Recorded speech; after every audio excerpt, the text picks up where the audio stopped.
Hey, did y'all watch Chris Rock's special, Selective Outrage? What's good, y'all? Lonnie Appleton, and if you have a couple of minutes, let's get into this stand-up. My husband and I watched it yesterday morning, and I thought it was hilarious. And I also thought it was brilliant. So afterwards, when my husband posted on his page, he was like, hey, what did you guys think about the stand-up? I commented, I thought it was brilliant. And a good friend of mine said, brilliant? Elon Musk's negative sperm count? And I was like, some people did get lost in the jokes, but I heard what he was saying. A lot of people in the entertainment industry, the people who don't consider themselves woke, they're more awake. Very different between woke and awake. Chris Rock's not woke. Chris Rock is awake. And I'm awakening as well. And I don't know if he's all the way awake, but he's awakening to the point where what he was saying, I understood exactly what he was saying. And this roots back to the messenger when I said, if you agree with me but you don't agree with Kanye, it's because it's the messenger, it's not the message. And if you listen to Chris Rock's stand-up and you watch one of my videos, you will see that we're saying the exact same thing if you listen. Chris Rock is a comedian, so he has to sprinkle jokes over his knowledge. But if you get caught up in the entertainment aspect, you're gonna miss the knowledge. And that's why I say it's okay to live in both worlds.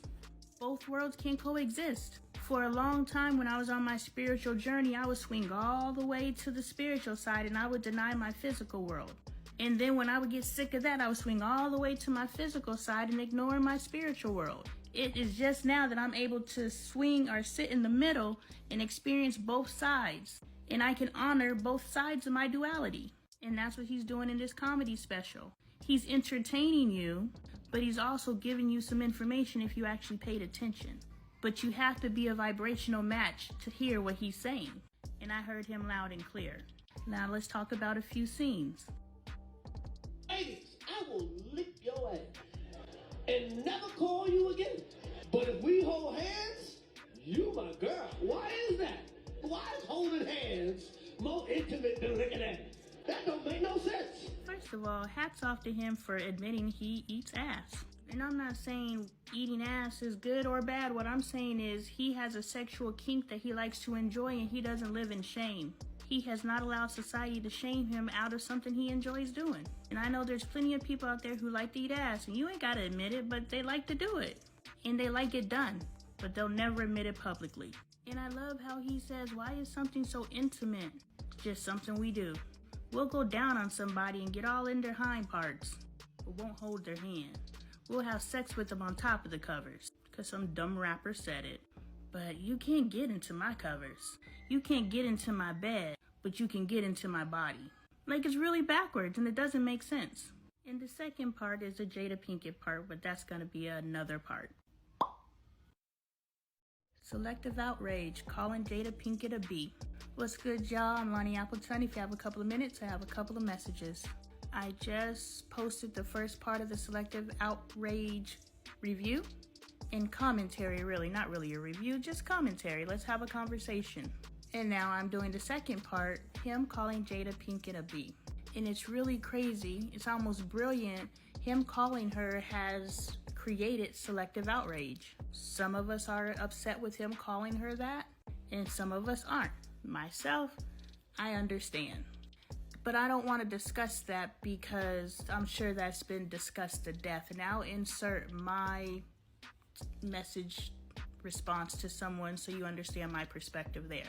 What I wanted to address was the fact that I was able to have a conversation with someone I mildly know online, and we were able to both be respectful in the conversation and walk away, for me, a meaningful experience. And I wanted to share this because I talk about how seemingly mundane moments in our life are taken for granted, and at the end of a day, we feel like nothing exciting happened because nothing exciting happened. And oftentimes we identify the negative things that happen in our day as something exciting happened. So the things that we get excited about is rooted in negativity. Man, this guy cut me off. Man, you ain't gonna believe what she did. And now we're swimming in that pool of negativity to get our meaning out of life from, when we need to be getting our meaning out of life of things that raise our vibration. So anyway, I walked away from this conversation and I said, thank you so much for stimulating back and forth. I was like, this has gone down in my day as a highlight. And people don't necessarily understand that. But when you get to a point where you find meaning in every interaction and you find something that can feed your spirit in every interaction, even if it's a quote unquote negative interaction, that's feeding you too. That's growing you too. If you could find the growth opportunity in everything for yourself, because we're selfish by nature and it's okay to be selfish, in our selfishness, we're being selfless, many videos back.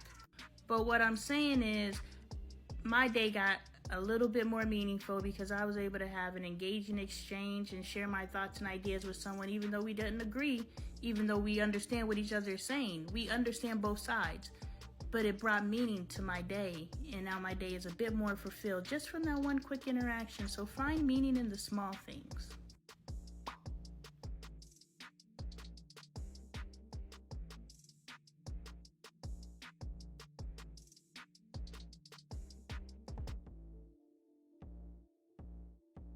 Alright fellas, is this really how y'all think?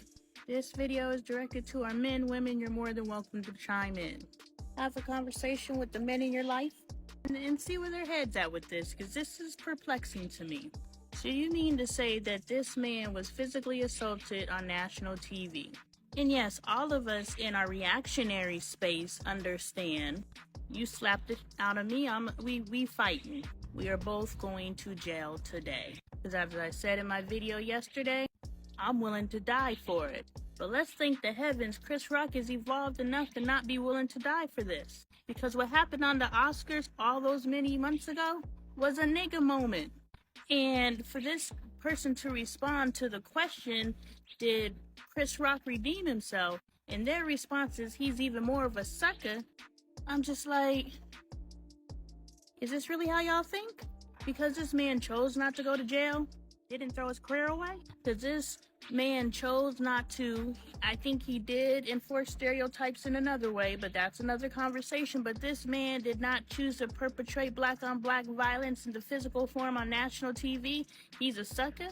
He chose to address something that everybody wanted him to address, so he made sure he did it in a way that he collected a check for it. And if this is how you think, what would have made him look like less of a sucker? Going to jail? Getting his ass whooped? Y'all really be standing over y'all's homies' graves talking about how he was a real one. Yeah, real past tense. I'm just really, just how y'all think. A man who chooses to walk away and allow the energy to shift to a space that he can address it without giving it that energy, he put himself emotionally in a safe space.